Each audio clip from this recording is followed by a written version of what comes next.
What's up, everybody? Hello, hello, hello. Thank you all for joining me. Thank you all for all the comments and stuff on all my videos so far. It's been a really, really awesome experience interacting and engaging with you guys and hearing all your thoughts and stuff like that. I mean, it's helping me put my thoughts together too. So very, very much appreciated. And yeah. Today, part 5, we're going to do Castle Morn, talk about that, and then also just randomness that just kind of happens with me. So, yeah, thank you all for watching, and let's dive into it. So I think this morning a video of mine, I just put one up, part 4 I believe, and it talked about what I believe the primeval current and stuff like that is. It's what I believe to be just like kind of like scientific advancement, and again, like you can almost make the argument that the Lusat and the other primeval sorcerers, sorry, I'm blanking right now. They were able to glimpse into it and kind of lost their minds a little bit. And just imagine like somebody back in the 1500s or something like that, and you showed them a cell phone. You show them that we're building rockets that can go to Mars and things like that, and hospitals and universities and stuff, and what that would do to somebody's mind. With absolutely no context, no frame of reference to say like, oh yeah, I could see how that could happen, so that was kind of my thought process behind that.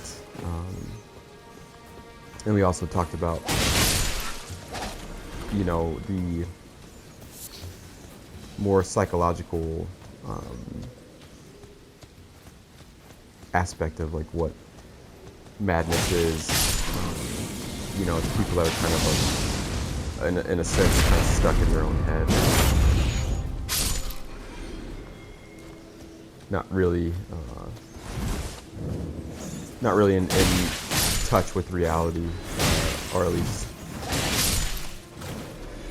have a very skewed perception of it.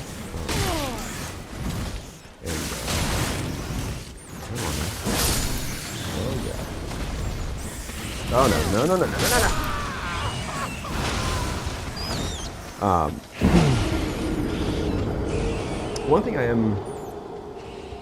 One thing that I'm kind of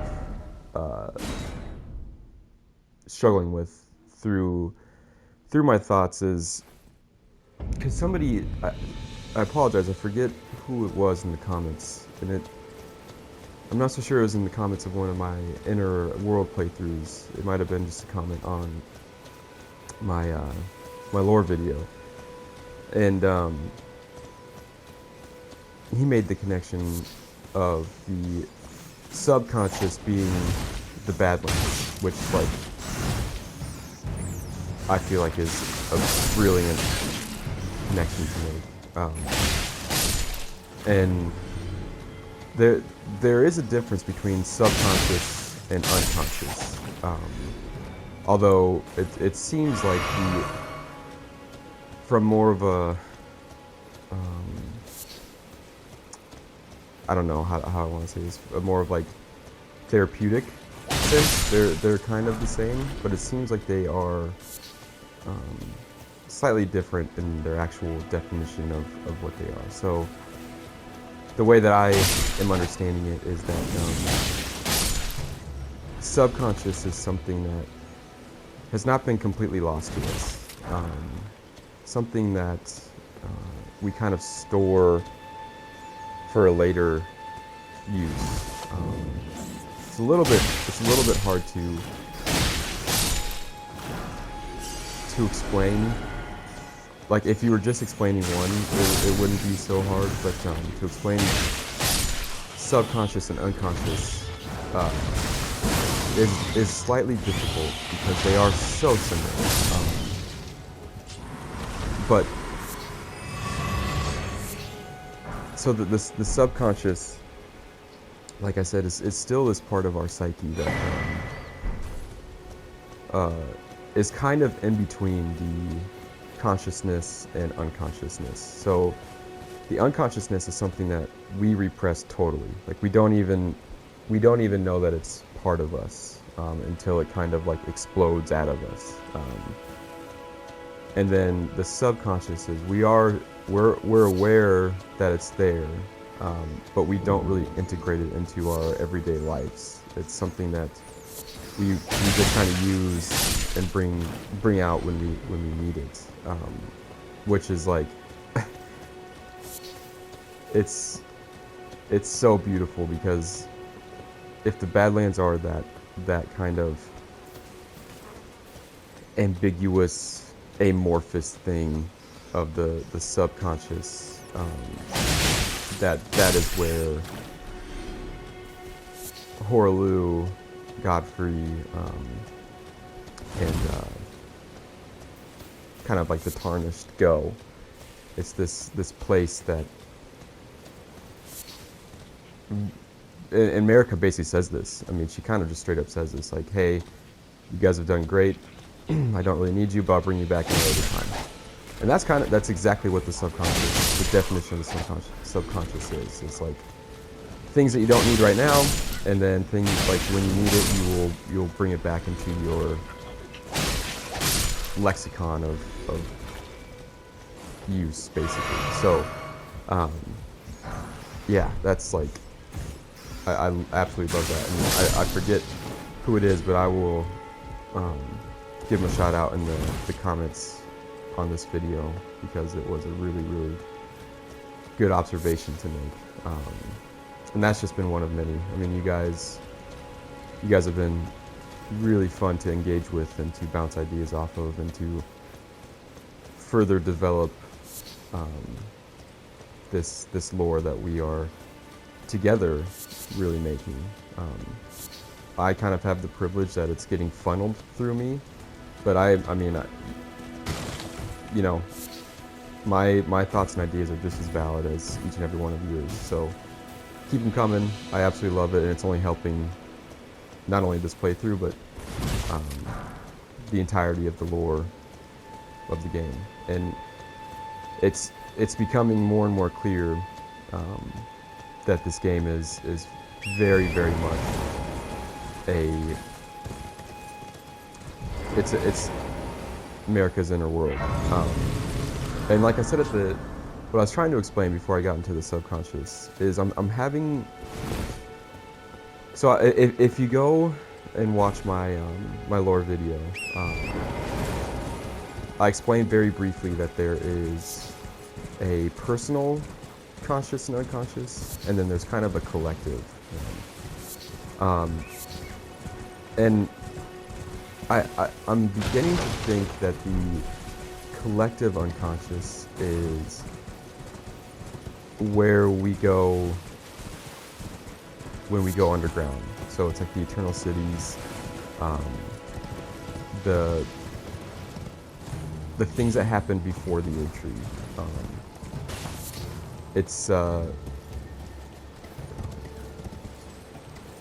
It's very much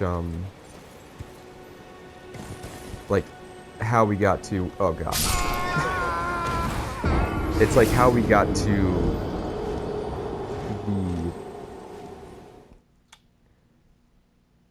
the way of thinking of like the Erdtree and of faith and stuff. So like you can see it, it's basically like a history lesson down there. Like, and I am planning on making a lore video about all this stuff. But it's like, so I described briefly what Animism is, and it's kind of like the very first religion or first philosophy of the world. And then from there, so the complete opposite of that is structured religion. So people who practice animism absolutely hate structured religion because it goes against it just goes against everything that they believe in. That there is, you know,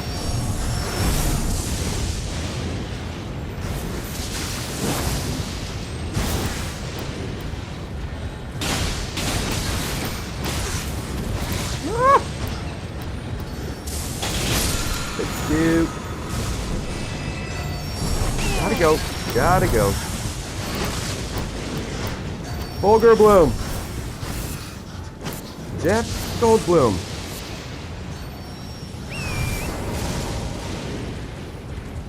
That's good.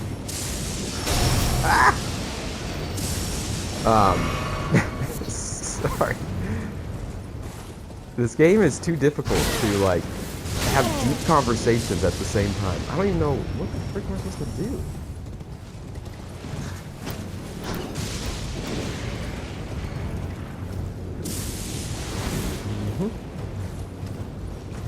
Do that. Do that. So those that practice animism, you know, they believe that the spirit of God is in everything. Like, it's not. It's, and you can kind of make that argument with the Holy Ghost and the Holy Trinity and things like that, but they very much believe that there isn't like this one deity that you pray to, and all the other deities are just bullshit. They're like, no, everything has a spirit, everything is divine, everything is so. It's very fitting that underneath the surface, like our history, we made a branch off from that animism, which, you know, the fact that there are ancestral followers is like, this is where we came from. These are our ancestors. And I know, like, ancestral followers makes it seem like they believe in that they believe in the ancestral spirit kind of sense. But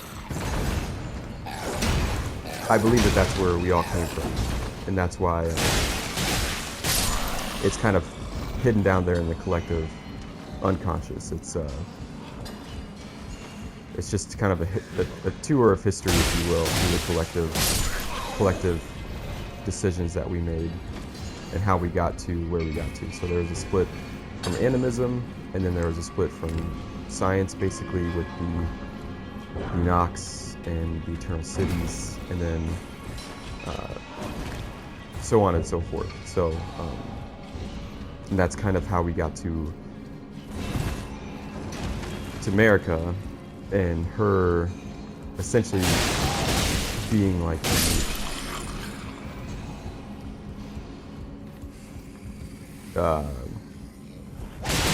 the result of that way of thinking. It is very much like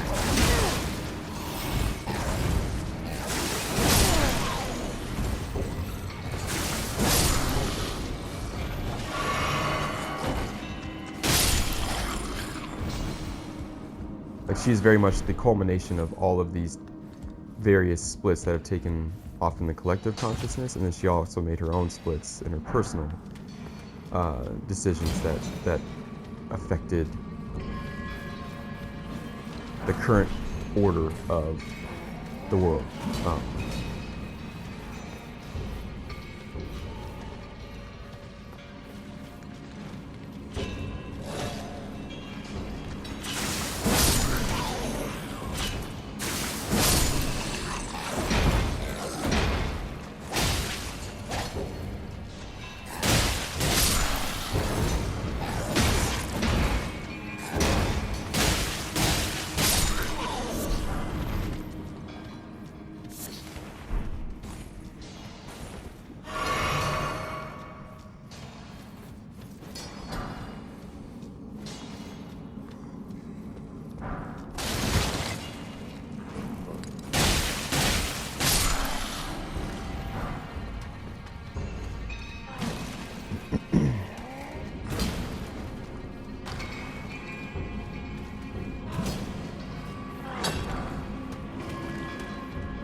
Oh, you fuck. Woo-hoo.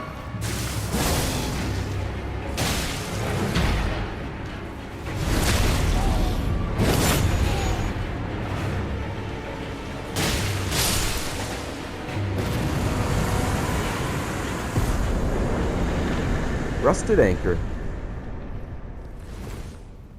That weapon is beastly.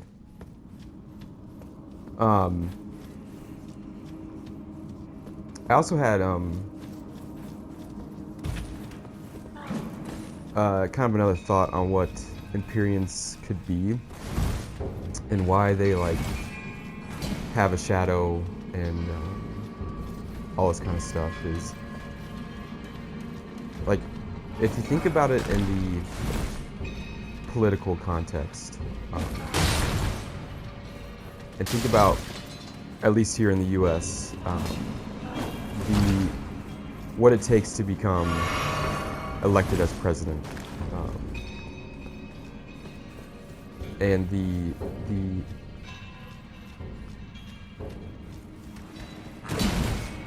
unfortunate kind of system that we have found ourselves in is very much a us versus them system.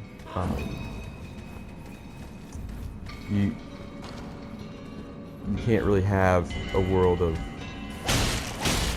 purple, you know, where it's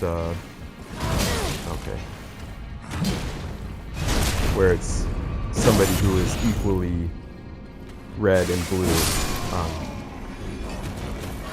because they just wouldn't get elected. Unfortunately, like that just would not happen these days. So, what? How many times are you gonna attack, boy?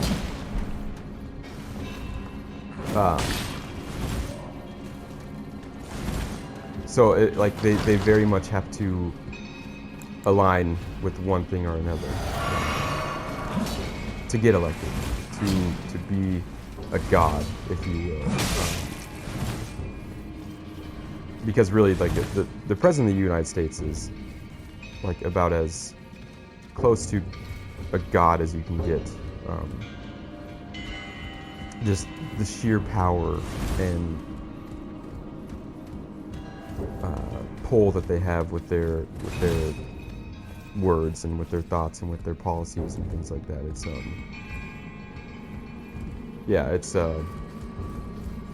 it's very scary, and unfortunately, you either have to be as red as blood or as blue as the ocean to like get elected. We can't play together in the sandbox. So, and that's like Imperiums, if they want to become like that's how I kind of see Imperiums, is they have to completely discard one part of themselves and fully embrace just one singular aspect, like one singular thought, and that is how they become an Imperium.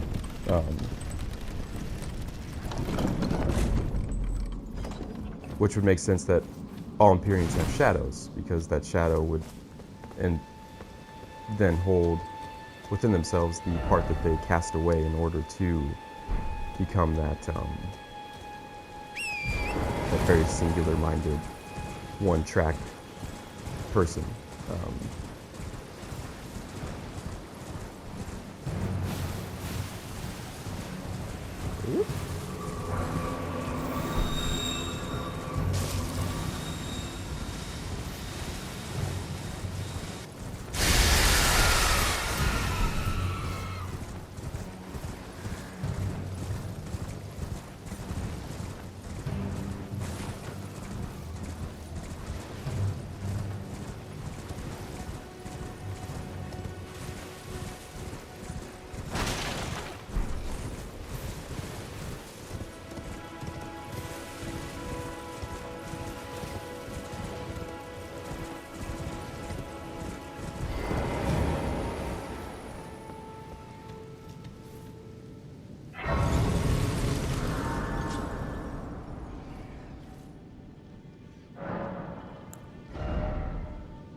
Still not really sure what I want to do yet.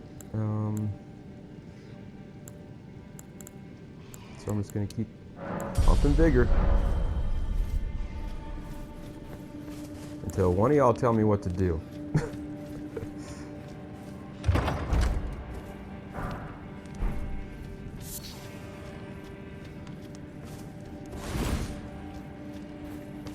So, sorry, just 1 second here.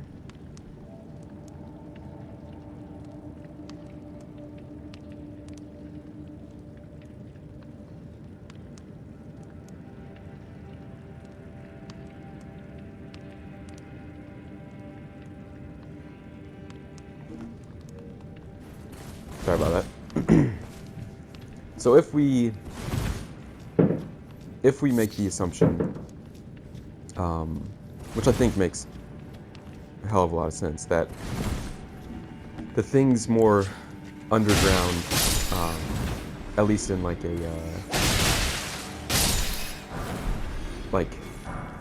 this Siofrio Well, Eternal Cities, things like that are part of the collective unconscious. It is how we got to where we are.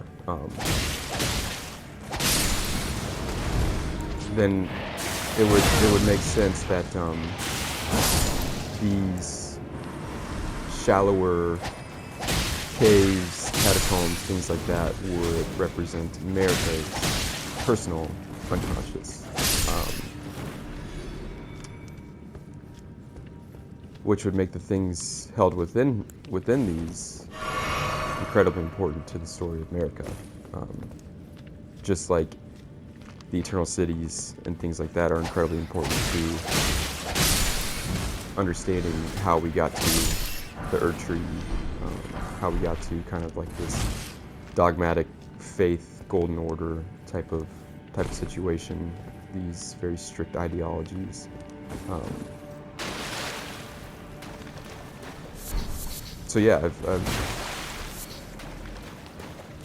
haven't really thought about that, but if these caves, right, represent the part of America's psyche that she can't access, that she can't see, the things hidden within them would be incredibly important to her story, just as important as what is on the outside, what is in the light, what is above ground. So, yeah, kind of want to keep that in mind as the playthrough goes. These things are a bit like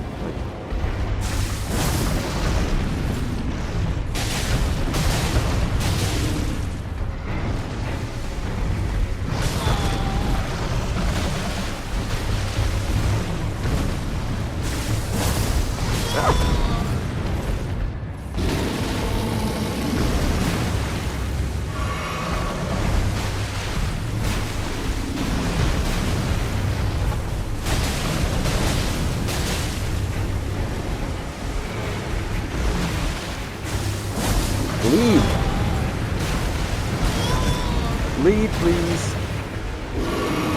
Ow.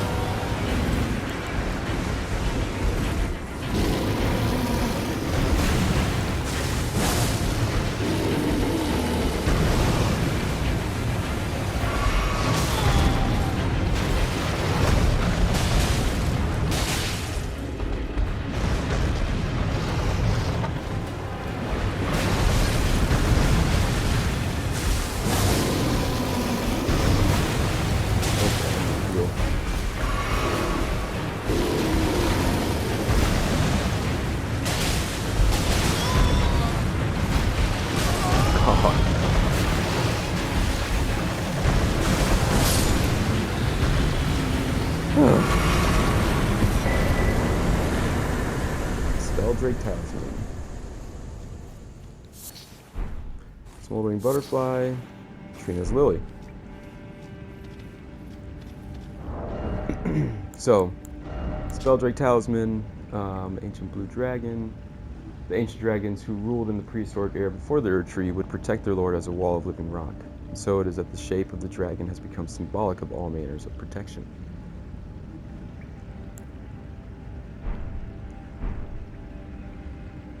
got Trina's Lily. A light purple water lily that is on the verge of wilting. Material used for crafting items. Symbol of the faith in Saint Trina. Dulls the senses and prevents agitation.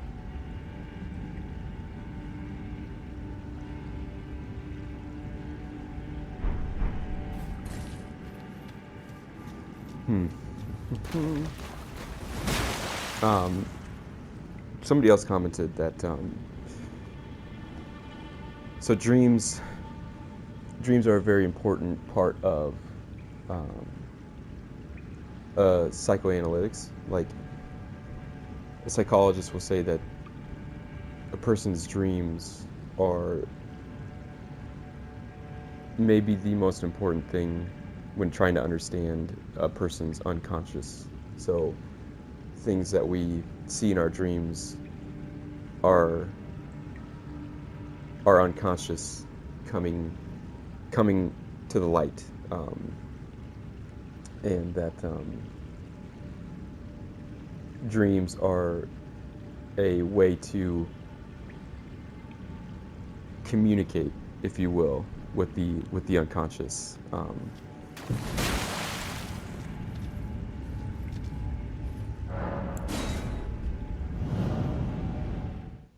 So it's really interesting that Saint Trina, which seems to be Mikola, is either the like. So I actually have a very big theory about Mikola and all this kind of stuff. I don't really want to give it away because that's the video that I'm making after the one that I'm currently making is going to be about that. And I believe Mikola to be the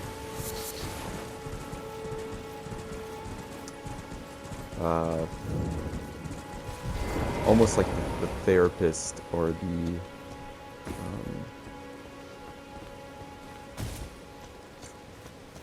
the psychologist of not of America, but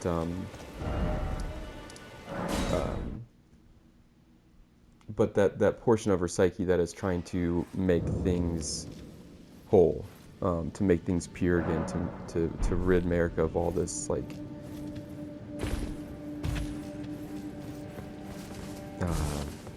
unwanted emotional states and things like that. But which would fit in really well if Mikola has the ability to basically go into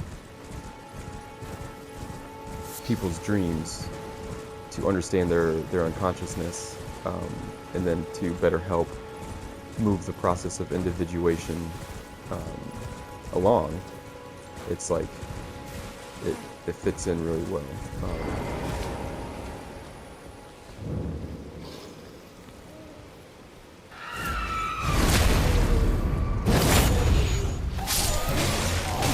But again, more on that in a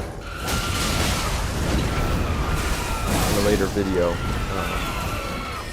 But if you join my Discord, you actually,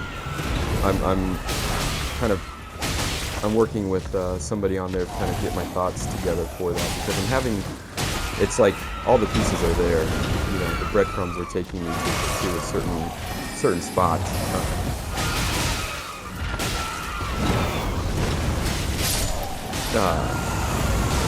But I haven't. Jesus, I thought that they like got scared after. But I haven't spent enough time on the outer gods to get a good grasp on them. So.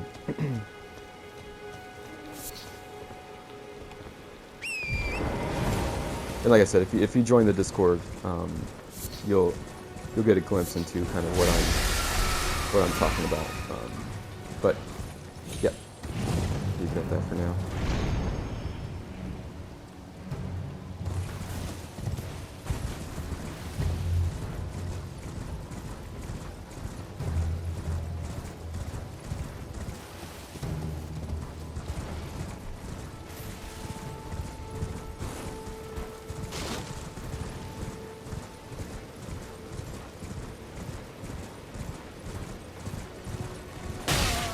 Fools wander in packs.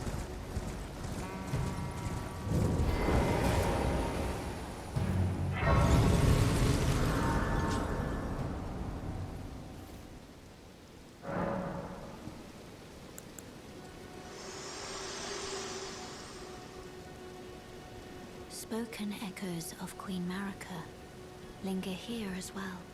Shall I share them with you? In Marika's own words, then, after thy death, I will give back what I once claimed, return to the lands between, wage war, and brandish the Elden Ring, grow strong in the face of death. Warriors of my lord, Lord Godfrey. Well, that was really good timing. Yeah, so like what I was talking about earlier, as far as the subconscious,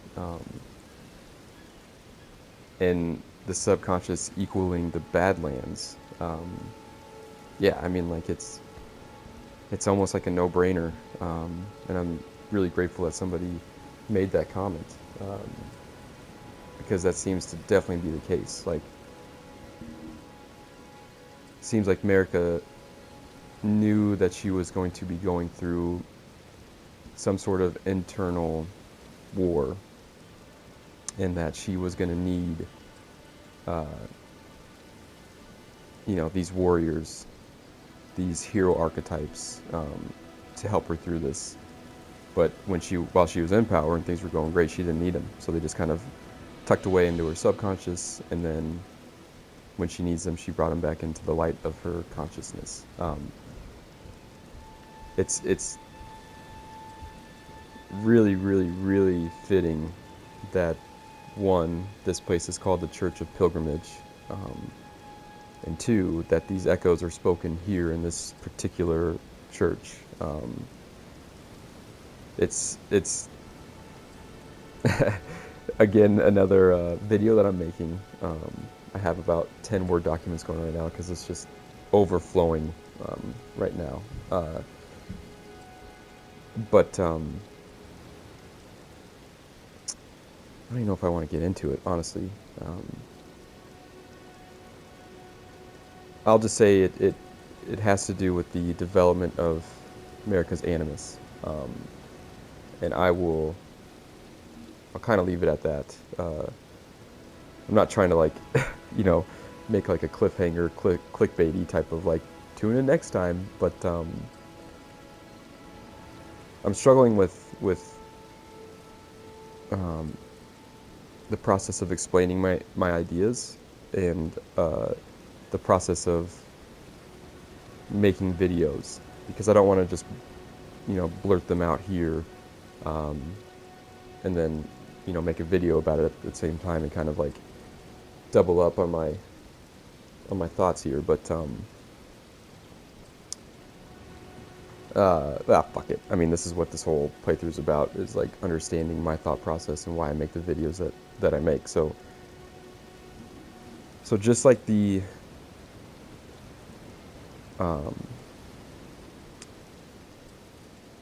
so everybody that's born a female has the animus, the male counterparts of their soul, deep within their psyche, and as that female subject develops and grows, so does the animus, and there's different stages of the animus growth. The first stage is all about brute strength. It is just almost like a Tarzan-like character, where it's just all physical strength. There's not really much going on upstairs. There's no like really development happening as far as like psychological development. Is just pure strength, and usually that first stage of the animus takes on the form of the father of the female subject. So and then the second stage is often like this kind of like prophetic prophecy type of character, where they also have that physical strength, but they're beginning to develop in a psychological sense. But the problem is that that second stage is often very one-track minded. They're not fully developed, just like the subject is on the outside. If they have a one-track mind, so will their animus. So it's very fitting that the Church of Pilgrimage is like a spiritual journey, like a prophet type of thing, spreading your faith around the world. So it's incredibly fitting that in her echoes she talks of Godfrey, her old animus, her stage 1 animus, and the first Elden Lord. But we're staring at a statue of Radagon, her second stage animus, her second Elden Lord. I believe this to be the very birthplace of Radagon, if you will. He is, when Marika is developing as she is currently, this new form of her animus takes shape, and takes shape in the form of Radagon, and of somebody that's a male figure that's been close to Marika, Godwin. So, and it's very fitting that the second stage is like this still powerful figure, but a very one-track mind, or like a kind of prophecy, like spreading your word. Not super wise yet, not well-rounded, but a better version of the stage 1 animus. So, yeah, super cool. And again, planning to make, a very detailed video about that, to go through, the teachings of Jung, and then also what we see in game. But that's a small snippet of it right there. And I think it's like just another like kind of very eye-opening, we're definitely on the right track here type of scenario. So yeah, let me know your guys' thoughts on that. I think it's definitely holds true to what we've seen so far, and I can't think of a reason why it wouldn't hold true. And to further expand on that would make us the next Elden Lord, be her quote-unquote final, most developed stage of the Animus. Now obviously it's a game, so you can play both male, female characters. You can make anybody look how you want them to look. So just because if you're playing a female character, I don't see that as being a conflict with this theory, just because it still is a video game, and if you can only play as male characters, it would very much limit your replayability and, cut out half of the population. So yeah, it's the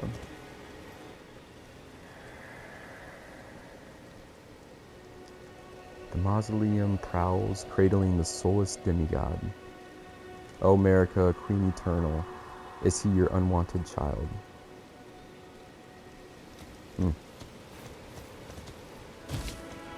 Huh. So if we think about the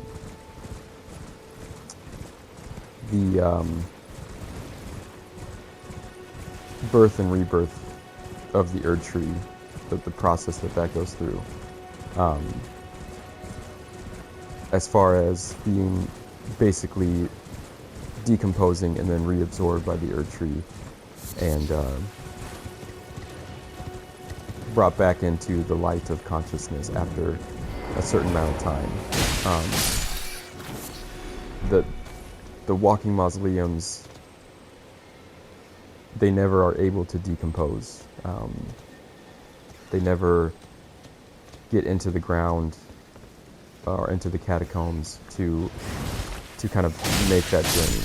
So if they're stuck kind of in there, that they would never get reintegrated into America's consciousness. They would just they're just kind of completely removed from it, which would make sense that that ghost is saying, like, do you not want them to be part of you anymore? Like, are you not wanting this version of you or this aspect of your personality to ever see the light of day again?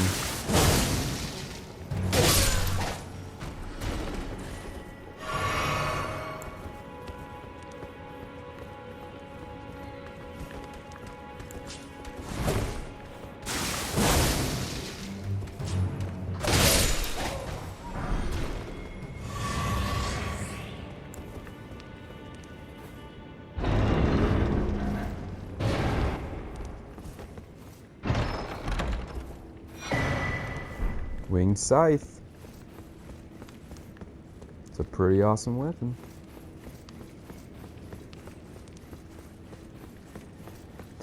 Yeah, I always kind of wondered what the walking mausoleums were, and why I never could figure out why that person would say that. Because, like, it from kind of a, what is this word? A more, like, I don't want to say shallow because that just makes me sound like an asshole, but a more, like, just very, like, direct way of thinking about it is that America just doesn't care about her children. Like, unwanted child, so, like, we're just not, like, discard them, who cares? But that's not really, I mean, that's not really her MO. I mean, she plucked death out of the world, and you could make the argument that she did it for herself, but also for her creations, and the life that she's created. She just doesn't want any of that to die. She, you know, gives blessings to people.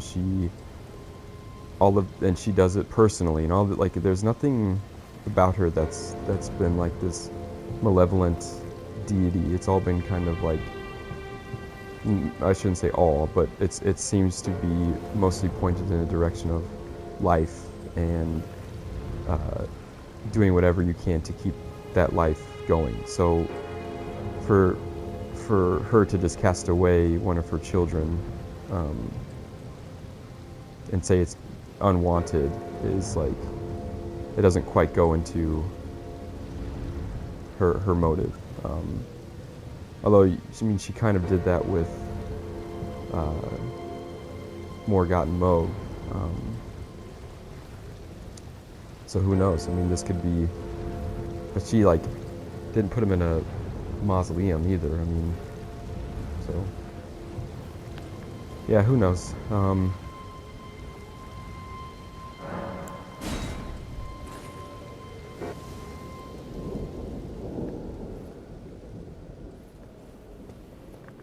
don't remember who this is.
What the fuck?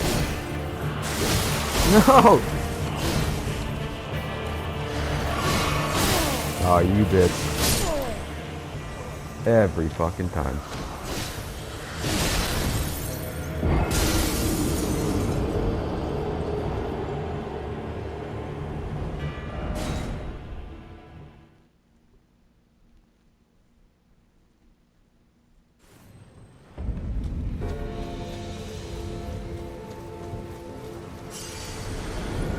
Going.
Radagon scars you.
It's weird that there's no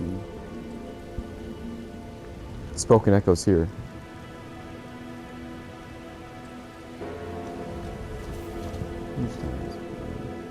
49. That's a good place to wrap it up. I knew I said I was going to go to Castle Morn, but got super sidetracked, so we will do that in the next episode. Again, very much appreciate you guys for tuning in, for all the likes, the subscriptions, the comments, you know, joining Discord, all that kind of stuff. It's been really fun, and I'm really happy you guys are vibing with my thoughts and stuff, and engaging. So much love. You all are each, you know, loved and cared for, and not sure who needs to hear it, but you're important, and you matter. So yeah, I will see you guys in the next one, or we will be moving at least towards Castle Morn. But yeah, anyways, take care, guys. See you in the next one.